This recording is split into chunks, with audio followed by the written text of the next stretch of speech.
Good evening, everybody. It is 5:01 p.m. Eastern Standard Time here in beautiful, sunny, finally not throttlingly humid Brooklyn, New York. My name is Max Cohen, and it is a pleasure, as always, to welcome you to the MOCA Live podcast. We have a wonderful episode today. Joining me on today's episode, as always, is my trusty co-host and one of my favorite people. That's Colborne Bell to my right, founder of the Museum of Crypto Art. Colborne, how are we finding you today? How are you? What's up? I'm here, buddy. I'm doing all right.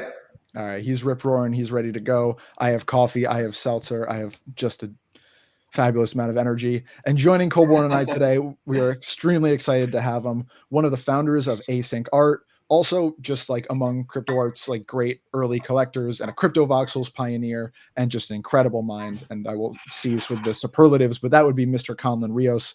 So Conlon, welcome to the show. Thanks so much for being here. Thank you for having me. Yeah, no, absolute pleasure.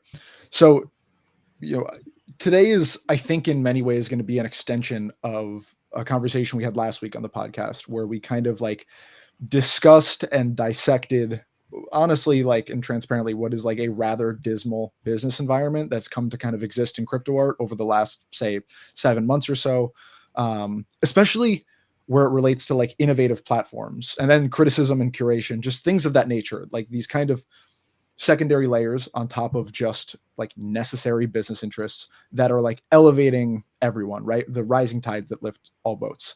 And we have not been shy in the past about discussing how important like async was to both of us. And it was one of the things that helped me first kind of get my bearings in crypto art and say like, wow, this is, there is something really exciting, really interesting, and really kind of like attention grabbing here. So I wanted to just start kind of talking about Async, which if everyone I'm sure knows or doesn't know, Async closed in the fall of last year after I think 3 years, the better part of 3 years, right? You started in 2020. Yeah, early 2020. So, what was the impetus? I know it was yourself and Lisa Lang and Nathan Clapp who were the founders. But what was the initial impetus to put something like Async together? Like, what was the value add that you were hoping to bring to crypto art with this kind of, honestly, like zanier kind of innovative platform? Yeah, sure. Well, like you mentioned, before Async, the year before that, I'd been really deep into crypto voxels, and that was kind of like my test bed or like sandbox to try out new ideas. And so it was just like a really kind of warm, welcoming place where new ideas are celebrated, and we really got to try some cool things there. I jotted some things down, like, we did like an in-world charity auction. I was trying to push like these animated billboards that other like Web3 entities might like sponsor to like promote their businesses there. Token ATMs, so you could trade tokens on Uniswap while staying in world on Uniswap on crypto voxels. Just really going crazy with like, wow, with all this, this new technology, what can we do with it? And just going hog wild there, and got really into NFTs throughout that. Discovered the crypto art community, got really into that, and so the impetus is really about adding something new to the space. I knew I didn't want to just jump in with yet another competitor, and between Super Rare, Known Origin, Maker's Place, OpenSea, honestly, I felt like the basis for the general creators ecosystem was kind of covered. I was like, all right, you got one of ones, you got multi editions, you have OpenSea for secondaries. What else can we do? And that's where I was like, okay, well, async, interactive, interactive art, programmable art. The idea, around changing pieces of art, owning a piece of an art as opposed to the whole thing. And again, not just a fractional ownership, but like an actual piece. Like I want to own the cat in the background, or I want to own the rocket ship in the background. And so really trying to add something new and innovative to the crypto art space. Well, I think about, or I think what was so interesting about Async, right, is that you opened these doors to different possibilities, these different minting mechanisms, these different kind of like smart contract, blockchain affixed mechanisms. And you're basically like, here is a kind of creativity, like here is a kind of medium. And then artists were able to then use that medium, right? It's like inventing a new kind of paintbrush. Yeah.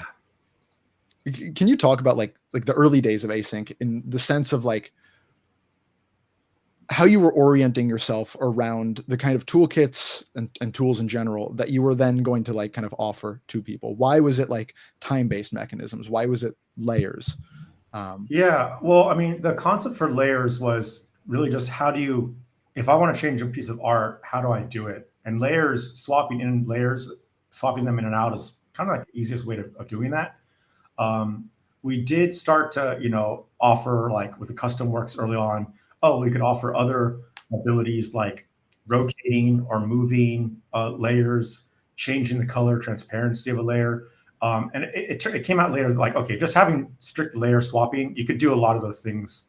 You could achieve a lot of goals with that. So if I want to have a character move left to right, I don't need to give granular control over the X value. I could just have like, 10 different positions for the character, and you get the intent through. So the layers is really about changing, giving people agency over the artwork. We were just, we were deep in the community. We're getting a lot of conversations. We were in meta cryptovoxels all the time. People throw out ideas and we ideate on it and then run quickly to try and spin it up. And so it's really just about, pushing the envelope and seeing where the community could help take us in different directions. So I do want to return to this like community idea in just a moment, but when I was first coming on in the museum and I was writing about all the pieces in the Genesis collection, it became very clear there were pieces of Maker's Place, there were pieces from Super Rare, at least their sources were on these places. And then I was coming in contact with these pieces like the Memorial, Carlos Marcial or Carlos Marcial rather, and then Sundial by Van's Design. It's layers and then timekeeping. And like Colborne, I'm curious, those were the first pieces where I kind of learned what async was, but there are a number of those in the Genesis collection. Like what drew your attention to those? What was it like about those pieces that kind of grabbed you? Yeah, I think the first, at least master that I ended up purchasing was Still Life with Apple. Oficinas TK. Oficinas TK. Which was just like a beautiful play on a still life. And I remember seeing that piece, and there was one layer that obscured the apple, and it was really I think the person who owned the layer obscured it, and I was going back and forth with them like, please, like, uncover this apple, it looks so much better. But it was just there was something so beautiful about the simplicity of the work, just the minimalism, but the like clear progression, and then the way the layers interacted to very dramatically change that work. I think it had a time component. It might have been, I can't remember if it was one of the first that had like a morning, noon, and night, in which there was this phase shift in the colors, and it was so immediately progressive to me, and such a great way for people to begin to understand that it was just something that I felt like I had to have. I'll also mention, just as it comes to the top of my mind, Day of Soft Construction by Menards, which has the 24 different layers depending on the hour of the day. And I remember writing about that and being like, okay, I need to wait a day. I need to continue. I have to skip over this piece because I don't understand it now. I need to come back again and again before I can like get it. I think that like that aspect of the artwork being able to challenge people in ways that maybe were not available previously is also really quite revolutionary. But again, I told you I wanted to return to this idea of the community, and you kind of being in cryptovoxels and hearing what people are wanting and then kind of like internalizing that and then regurgitating it, to use a rather disgusting word, but into like the product interface. Like, how did you get the sense that like your community was buying into what you were building? Like, was it the number of people who were interested? Was it the depth of their commentary? Like, how did you know that you had something that the community was like rallying around, the community in air quotes?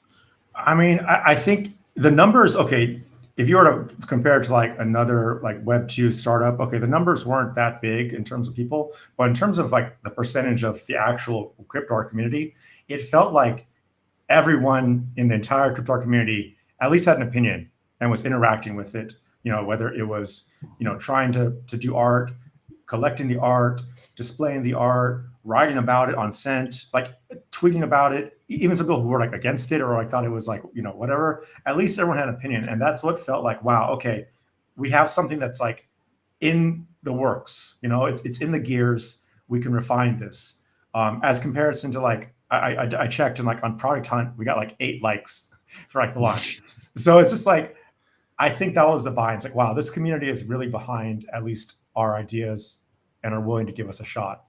And so that's why it really felt different. At what point did you like, I don't know if this verbiage is correct, but like Sure. that you understood that you had like made it, or that Async had like made it, in the sense that like there was this internalization, there was this approval, there was this kind of support. I mean, we talk about like the first supper on this podcast all the time, just in terms of what it represented, right? Was it before then? Was that like the sea change where you're like, no, people are getting this, people are into this? Well, there was a moment. I remember the day of the launch of the first supper, I woke up at like 6 a.m. because we had rented like this space in SF, like this basement gallery to like do the launch event, to live stream it. We woke up really early to go bring all the frames there and set it up. And I remember waking up at like 6 a.m., checking my phone, and someone had already bid on a piece. And it wasn't, I didn't know.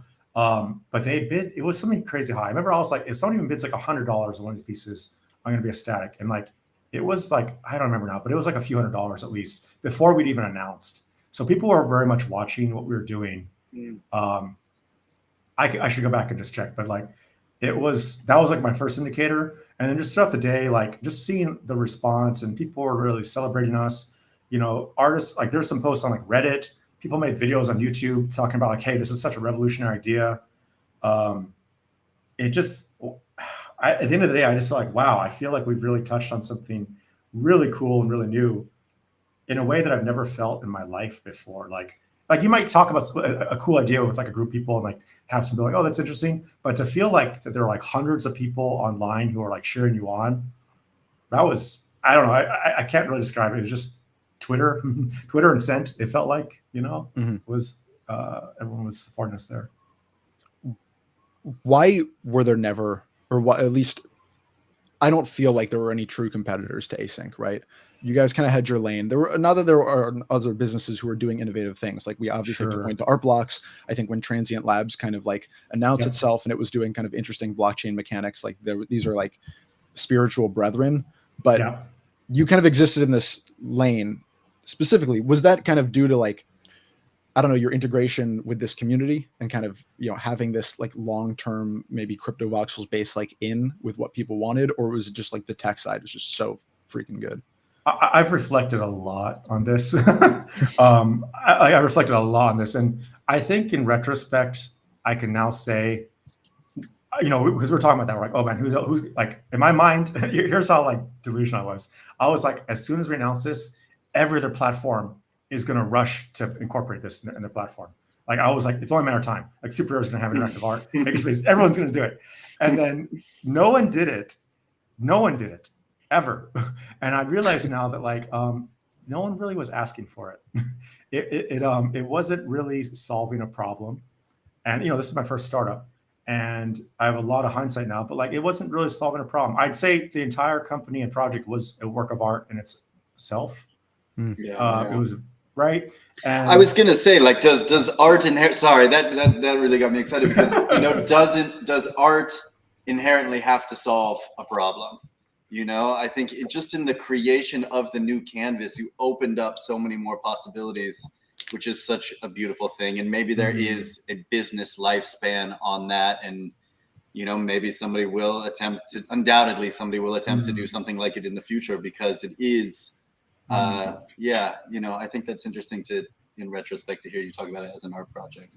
I think everything that happens, it's a culmination of 1,000 touch points. So, you know, when I say it didn't solve a problem, okay, that's not entirely true. Like it clearly captivated some people's interest. So I think we will see something maybe 10, 20 years down the line, and it'll be because someone who worked there touched this and read about this artwork, and you know, everything's all in the mix. Nothing's in a vacuum. No one just wakes up and decides to create Apple or whatever. It's because they use 1,000 little touch points before. So I think, yeah, like this contributed to the zeitgeist and the ethos. So I think that the way that you put that before is so prescient for like what I think we've been kind of swirling around for a while, which is like the idea that Async was not addressing a problem, right? Async was a result of a problem having already been addressed.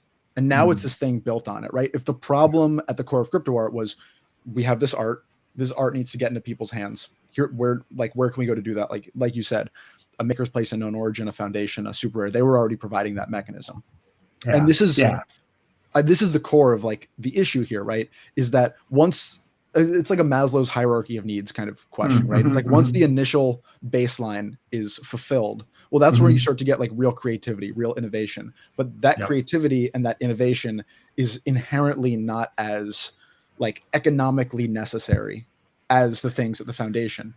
And I think that this is one of the big kind of like tension points for crypto art, is that we exist in a space that is equally ruled by artistic and creative means as it is by like financial means. And so like, you know, if you are a creative and tech savvy and business oriented mind, you're going to do what you did, which is create this art project of a business. Yeah. But it's always going to be, sorry, what were you going to say? No, I'm just saying, I'm agreeing. Yeah. It had up. It's like realistically for the past, all throughout the bull run, the thing that people needed wasn't interactive art. It was just how to buy and sell an NFT. That was like the most basic need to be solved.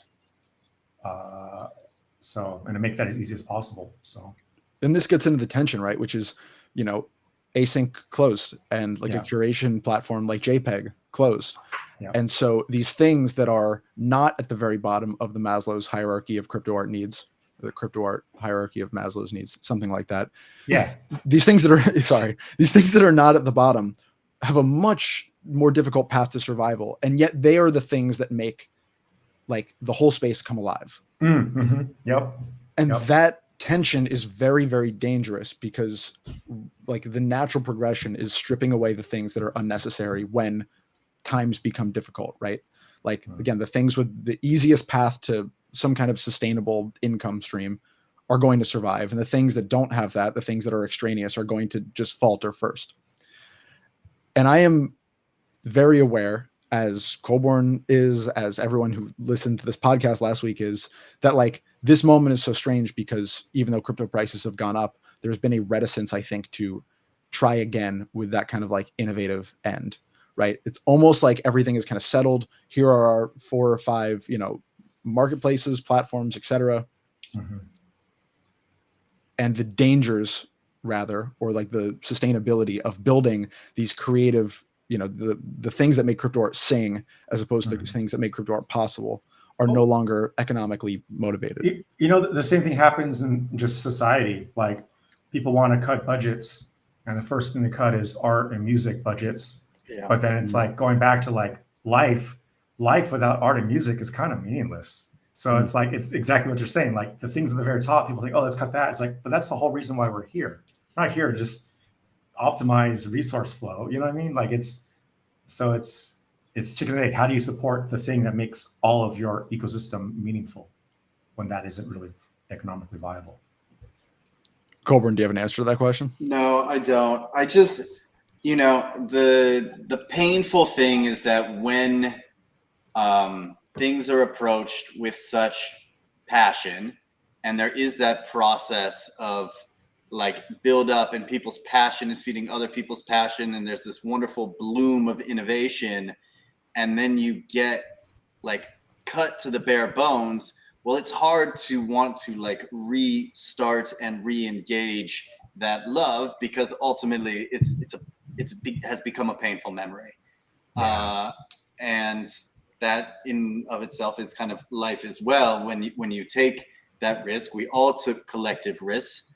I don't think it, you know, played out as we thought, although something, you know, new was born, and it will carry on. And, you know, the legacy of the genesis of kind of like this big bang will always be, I think, an important, beautiful moment.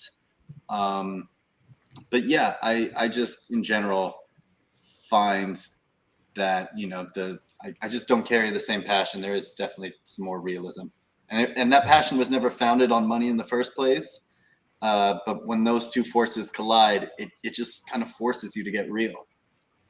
Yeah. Well, it's like an end of childhood kind of thing, right? Like I think I think a lot about the way we use language, just in the way we just interpersonally use language, and how like idioms and things like conceal, I think, what is really pregnant meaning. And we talk about crypto art in its infancy, right? And I think that that's a really like pregnant way of discussing it, because like that early crypto art, which was bare bones, and it was very kind of like tightly regulated, and it didn't really have legs to stand on, didn't really understand itself. It was very improvisational. Like, of course, that has come to an end. Whatever we have now it's a new crypto art, but it's certainly, I think, a much more jaded, a much more realistic, and probably a much more negativistic version of itself. I think it's probably a teenager at this point, in terms of development. Was there what was the moment, if there was a moment, when you felt that things related to async were kind of beginning to turn, in the sense that like the sustainability aspect was beginning to like fall away? I don't think it was one particular moment, but it was definitely a series of moments. I'd say that 2020 was awesome. I mean, okay, objectively for the world, it was horrible, but saying going within Web3 at least, it was a really awesome year because we got a lot of attention from people around virtual spaces, and people who never even would have talked to us were actually talking to us. 2021 is where I think we started to feel some chop. And it basically, we were launching these things, and we were noticing that like we get a bunch of interest the first launch, and very hard to get people to like re-engage with it. Like it would just trail down. And that happened a few times, like with music and some of the smaller initiatives we did. And that's where I started getting nervous, where it's like, hey, like none of this stuff is sticking. Like we're still in discovery. We're still in exploration mode, it seems, because we haven't found something that people want to come back again and again to. And then I don't know, the bull market just kind of poured gasoline on that fire, where suddenly with a ton of money flooded into the space, no one really wanted to spend time, the same amount of time they were a year before, on detailed, intricate, complex things. They just wanted to like, I want to sell my Instagram feed and just monetize that. And so I was making some progress reaching out to creators on Instagram in 2020, talking to people. I wasn't even using the word NFT. I was saying digital art, and why would I do that? Well, we have this new approach where you can, make it interactive and all that. And then 2021, it became like people either loved NFTs and they were completely booked up, like with drops and stuff, like, oh, I can't do anything. I'm booked up for the rest of the year. Or they hated it and they would like block me or just like not talk to me as soon as I mentioned digital art NFTs. So the bull market, I think, really made it hard. Like I would have really preferred like another couple of years of just slow, nice talking to people and slowly converting them and celebrating big wins, as opposed to just like, all right, everyone now knows about this and grab as many as you can. Yeah, that's a lot. No, like, it speaks to this. It speaks to like one of these ironies or one of these contradictions in crypto art, where like when the money comes in, this no longer becomes a space for like creation and passion and like building, right? But when the money dries up, when it would be the best kind of experience on the creator side from like slow, methodical kind of building, especially for like a business, which requires that kind of like tender love and care. Yeah. Well, then like sustainability becomes an issue, and you kind of can't have both at the same time. Which makes you think that like, I know you said that we have this larger life-based problem where the first thing to cut away is music and art, and then to focus on like basic necessities. But like we're an art movement, right? There is no us if we cut away the art and the music, so to speak, from the art movement, right? There is no art movement. This is a small society built on creativity and passion at its core. Like that is how you get new people to care about what we're doing here. It's how you incentivize new artists to put more of themselves into it. It's what excites and energizes. Like, do you think crypto art itself, right, as this kind of like multinodal community, has a categorical imperative to like support and incentivize these kind of like, again, not foundational businesses, but the ones that are helping the space sing? Yeah, I don't think there should be required to, but it's in their best interest, because I think about Web3 still a lot, and I think about platforms and how really there's really no collaboration. There's really no collaboration. I personally reached out to almost everyone I knew as early as 2021, saying we need to collaborate, we need to team up, we need to work together. We're building the same crap as each other. This is a waste of resources. And quite frankly, very hard to get people to buy into that. And the real danger by not doing that is not that you lose business. It's that people just walk away from the space and it falls into, obscurity. Like, you know what I mean? So it's in people's best interest to support these weird, innovative things, even if they're completely greedy. Because it's like, if you don't support them, they leave, and then you're the king of the cinder block of what? What are you the king of? So. Mhm. So yeah, I think that's what in answer to your question, I think it's in their best interest too, even if they don't want to. But Whose cat was that? That's all Those- me. Those Coborns? Baby's Oh, awake. See, Yeah. without fail, 5:26 p.m. Eastern Standard Time every week. Oh, I mean, like, again, we just like end up in covering these tension points, where, like, all these artists naturally, right? And I have it, and we all have it. So I'm not pointing the finger at anyone, but like, yeah, the responsibility is to the individual and not to the whole. Yeah. And Colborn, I'd like you to just kind of demystify this if I get it wrong, but like, everything I know about this early kind of infantile crypto art, being that it was this tiny community and everyone was kind of interacting at all times, was there more of a responsibility for the uplift of the entire community, even if it was not in the best interest of, necessarily like the individual? It was just more fun, and the stakes were so much lower that there wasn't anything against. It just made more sense to come together and work together and build off each other's passions and try and like support and do the furthest reaches of the imagination. Right. Once the money started flowing in, it changed from that dynamic away from like, let's all grow and sustain and support and build, to really every person for themselves, and then every platform for themselves. And then it was really only about like, who is the hottest right now that can like put me onto the thing or can get me onto the platform, and then it was just a bunch of favor trading, kind of. I mean, everybody just came to me for my relationships, used my relationships, and then was gone.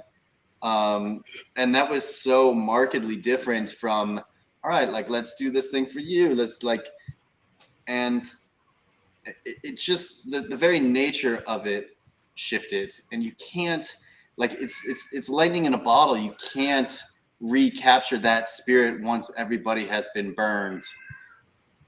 Yeah. Like, just to tag on to like the fun aspect, there was a time where when you had a Web3 platform company, you had a presence in the metaverse.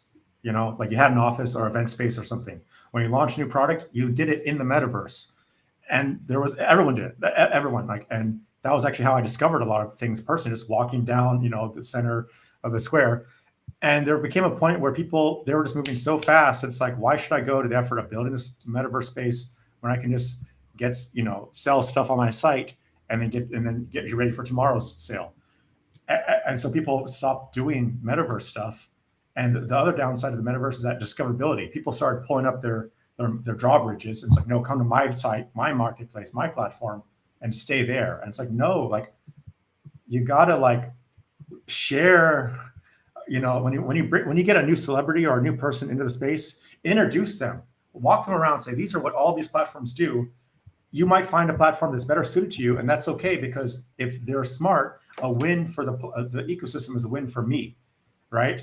Like, get them in and get them to be a lifelong fan. Instead, what happened was, oh, I got a big celebrity, let me milk them for their followership, have them have a shallow understanding of what Web3 is, and then they leave because they're like, oh, it's just a cash grab. And it's like, all right, yeah, so just gatekeep that celebrity or collector or museum or something. I mean, there was a time where we were retweeting other platforms' big sales and big collectors and big announcements. And I don't know, after like 6 or 7 months, I was like, you know what? No one's retweeting any of our stuff. Like, personally, maybe people are saying, hey, great job. But on the public platforms, when they're on the stages, no one's saying our name. The influencers who have a lot of sway in the old worlds, they're not saying our names when we're doing things that could pull people in because they didn't invest in us or something. And so, the money just screwed it all up. So I'm just ranting, but No, that's good. You're not wrong. Yeah. When I was much younger, I briefly had an internship. I was living in Australia for a time, and I had an internship at the Sydney Film Festival. And after about a couple weeks, I was by far the youngest person in the office, and I guess they assumed that meant that I was social media savvy, and they were like, "Here's keys to the Twitter account," which had like 40,000 followers. It was far more than anything that I had had access to, and I was like, "Oh, what should I tweet?" And so I tweeted like, "What was your favorite movie of 2015?" We were really keen on Inside Out because I had just seen it and I really liked it. And I think like within 5 minutes, the like director of the festival comes in. He's like, did you tweet this? I was like, yeah. He's like, not a terrible idea. You're gonna have to run past every idea with us from now on, and we'd really like you to, if you're gonna do this, to talk about the things that we're showing at the film festival. Right. So anyways, that was my one and only tweet at the film festival.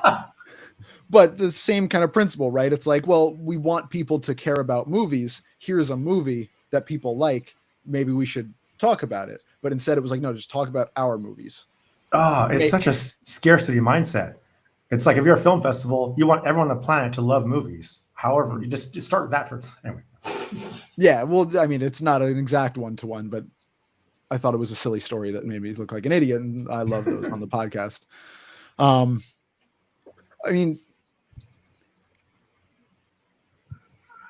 we are in this strange financial moment. Bitcoin ETF approved. That has not had the network effects that I think people wanted it to, naturally, because who's buying Bitcoin now? It's people who have no interest in crypto Twitter or crypto art downstream of it. People are excited about the ETH ETF, right? As if that's going to be any different, right? That some inflow of money is going to, I mean, maybe again, downstream, like people, institutional investors buy Ethereum and it raises the price. And so people who would not normally be integrated into crypto find crypto Twitter and then crypto art, on and on and on. But like, if you were going to start a business, like a passion project, right, of the type that Async was, like, what would you want to keep in mind? Or what do businesses need to keep in mind as you kind of attempt to like thread this needle of both providing addressing a foundational need and also providing some kind of sing-song value to the community? That's really hard. Like, I want us to say that the easy, like, make sure you're solving a problem and just focus laser sharp on that problem. But then it's like, all right, but is that going to feed you spiritually enough to like work 24/7 weekends for years on end, solving some problem, like, bringing in sales leads and optimize, you know what I mean? Like, if you're just solving one simple problem, I don't know, maybe this is just a projection, but I don't know who can focus on just that for years on end. It's like, the thing that feeds me is something that's wild and big and exciting. And that may not have an immediate, oh, this solves everyone's problem right now. It may get to it, a solution, but it may take years and it may take, a couple different paths and attempts.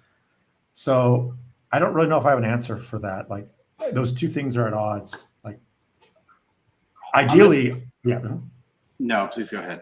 Well, honestly, one of the big lessons, I've written down a ton of lessons. And other lesson I've learned is like, okay, don't be the CEO. Find the CEO who solved that problem, who's found a really interesting challenge, and just go work for them.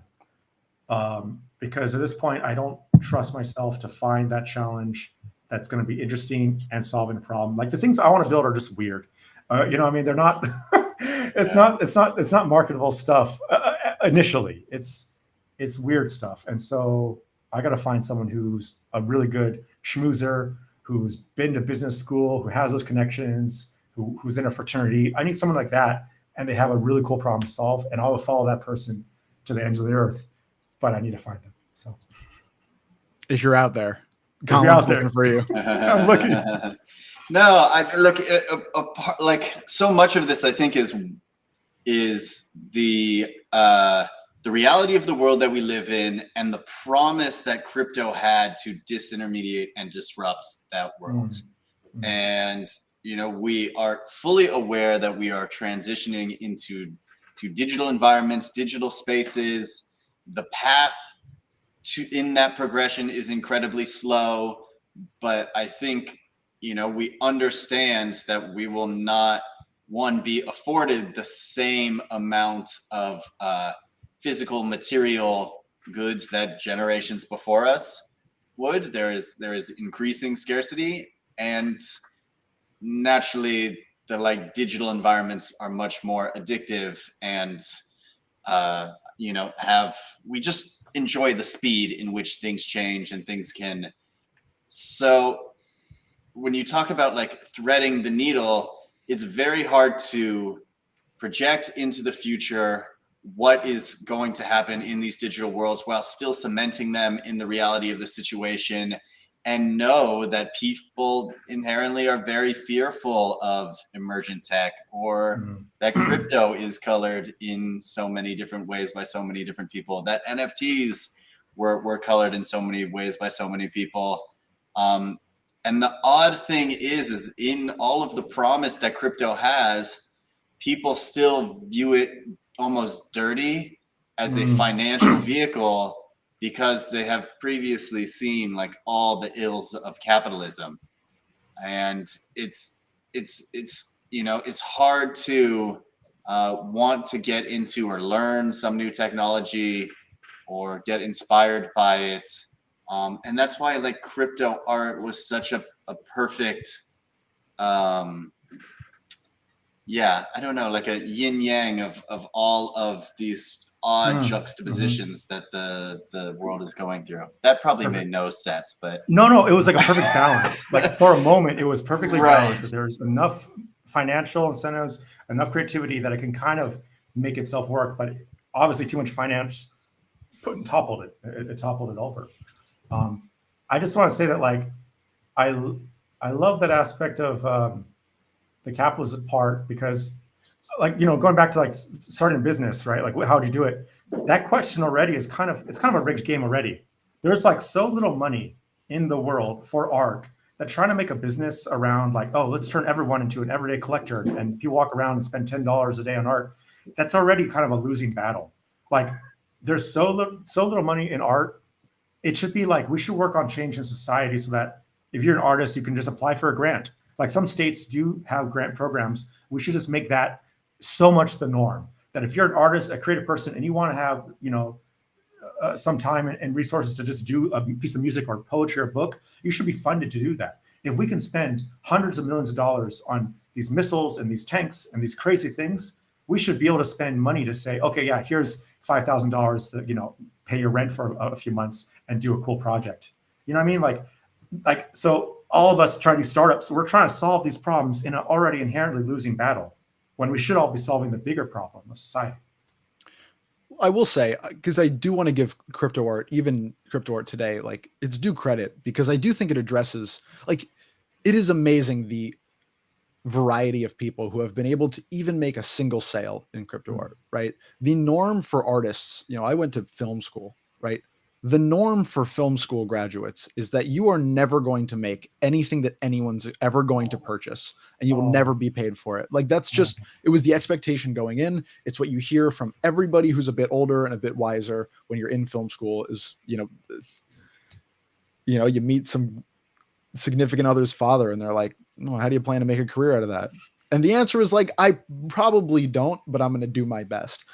And I do think that like, it is amazing, even like within the museum's Genesis collection, or just seeing like the small sales that people get here and there, like just people from parts of the world that never had access to a global art market were able to just make a sale, right? Get some kind of validation, right? And there is a sea change within that, right? Even if the flow of capital is slow, even if the pool of liquidity is tiny, like it is branching out to nodes that it would never have had access to, right? Gardens are being watered that have been forever in drought. Yeah. And I think that I am in some ways an optimist. And I think that that's why we end up with like kind of these two categories of individuals within crypto art, right? Where like one half is, I think, has gotten success and becomes more accustomed to success, and so is ready to embrace certain ideas of success, whether that's like auction houses or investment groups or art dealers, right? And the other half, I think, is not accustomed to that institutional success. And so they're intensely territorial and very distrusting of anyone that doesn't very clearly and over a long period of time demonstrate an investment in the values of crypto art. And those two things, while they branch out of each other and they're the yin and the yang, they can't be separated, they're still completely at odds with one another, right? The border between them is almost completely solid. Do you think, Colin, that it's feasible for any entity, call it a business, call it whatever, to satiate or address both of these kind of like halves? Or do you kind of need to like choose a side to engage with, to address, to interact with, to draw your advice from? I think everyone in the space who's saying we're so early, like they haven't really internalized that, because like the space is so early that any business model you choose today in crypto art will probably be outdated and obsolete 6 months from now. Like the way that people behave and expect and do things, like the most sound business model, right? Like OpenSea was so sound early on, and then royalties became such a thing. And now, like I don't follow, but I don't even know if they're the biggest market. It might be someone else now. Metaverse used to be, you got to be well versed in metaverse. You got to have a cool place and to sell your wares out of. And now that's not even a thing. No one cares about that. So it's like we are still so early in that space that I don't know if a business model can be solved yet. Like anyone who's like, we've solved it, it's like, no, you haven't. Like I don't think people are swarming into crypto art every day. And until you solve that problem, then it's very volatile how you make your money in this space. We've gone from like fine art to digital assets and collectibles, and we're bouncing back around. And is it physicals bundled with NFTs? No one's really cracked it. And I don't know. I'm just saying it's too early. We're still early. Like internalize that. We are still early. So we also, I'm just going to lob a question grenade at both of you to kind of finish the podcast. It's just like we make ourselves early, right? We adopt new technologies fiercely and kind of like without an idea of the consequence. We like crypto art was way earlier to AI than the rest of the world, right? It's still way earlier to AI than the rest of the world. It was early to the metaverse, way before like Facebook changed its name to Meta, right? Yeah. It does seem like this community, you can source that to like the way information travels via Twitter. You can source it to like this kind of combination of like cultural savvy plus tech savvy, like that kind of personality tends to find and then thrive here. But crypto art gets itself out ahead of what's normie and what's mainstream, and then thus what's profitable. So I'll start at Colborn again. This is the kind of like thought grenade, but like, does crypto art need to slow itself down in order to be sustainable?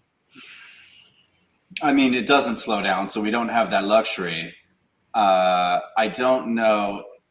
I think we are increasingly coming to the realization that it is not sustainable, but it will continue on without us. And there's going to be people who are going to put the time, effort, and energy in. I am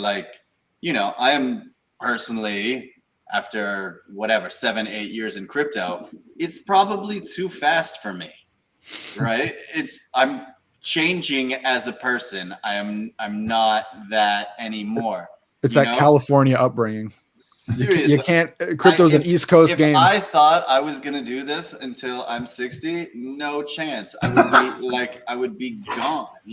So I love the fact that it is all recorded immutably on the blockchain. That mark was left, and I'm happy that it went to these places, because there is some sort of maybe it's just like a transition to the idea of legacy, that there's real legacy in these moments, and that is immutable history. And there is a real turning point at the dawn of AI, where we had this celebration still of our humanity and the human creation, and our ability to connect with people and relate all over the globe. So I just think it's a moment, and I think increasingly we are going to like live in these really brief human moments, but largely, you know, centralized technology will consume and continue to consume the world. Like we had a you know, like a moment of what it meant to be decentralized and how powerful that was, and coming together, you know, around digital art and culture. But it's the you know. Yeah, you ate the forbidden fruit off the fucking tree. You Kind tasted it for just a second. You just had one bite and you were like, God damn, this is good. Yeah. Colin, do you have any thoughts on that paradigm as well? No, that's I'm still processing that, but that's really good. I think insanity is definition of insanity, right? Doing the same thing, expecting different results. I think Web3 and crypto art needs to maybe rebrand or reevaluate itself, because like if it just keeps doing the same things and expects another bull run, it's like, well, we just saw the last time that the space is going to deteriorate if that happens again. And I think what it came down to was people. And I think, I've been also blockchain, and I've been a blockchain cult member for a long time. And I've come to learn that like technology, code can't solve everything. People are so quick to say code is law and that's it. And it's like, no, there's still the human element. And even in crypto art, there's a human element that if humans aren't on the same page about what we're trying to do with all of this, the movement will fall apart. The code will be strong, the people will deteriorate. And so that's where we need to be. We need to have an abundance mindset. We need to think about what problems we're trying to solve, who we're trying to uplift, and do that first, because another bull run is not going to mean anything if we haven't learned the lessons. Well said, my friend. I think that's a great place to leave us for today. Colborn, thank you very much. Colin, thank you very much. Colin, I would like to just give you an opportunity. If you have anything to say to the audience, the people listening, watching, anything you want them to know or think about, just like to give you the floor for a moment. Any last thoughts if you have them? I just, appreciate everyone who listens to this. Love the movement, love the creators, keep fighting the good fight. I know it's a really horrible time right now for a lot of reasons, for a lot of people. I don't know what to say. Just hold fast, do your best. Colborn, any last words for us? No, I mean, that's nice. I think, I think I'm processing a lot of grief around it and coming to, the resolution that everything is it's okay. And we got to meet beautiful people, and we're going to continue to go on and do beautiful things, and continue to like experience and synthesize and express those emotions. Yeah. I keep thinking about those people in Titanic who were playing the violin as the boat was sinking. And you can either look at that as tragic, or you can look at it as the most beautiful goddamn thing. It just depends on how you're looking at it. And with that, we will take our leave. I want to thank everyone who was in our chat today. Bard Janssen, Plutonic Mind, Alex de Metalisa, Niels Brosat. I'm sorry if I messed up your name. King Slime, aka King Slime. Colin, thank you. Colborn, thank you. Thanks for listening, watching. If you liked what you heard or saw, please give us a like, follow, subscribe on your favorite podcast platform. Give us a follow on Substack at museumofcrypto.substack.com. Hug your neighbor, be good, keep making art. And we'll be back real soon with another MOCA Live podcast. Thanks, everyone, for being here. And bye-bye. Oh, and also go Celtics.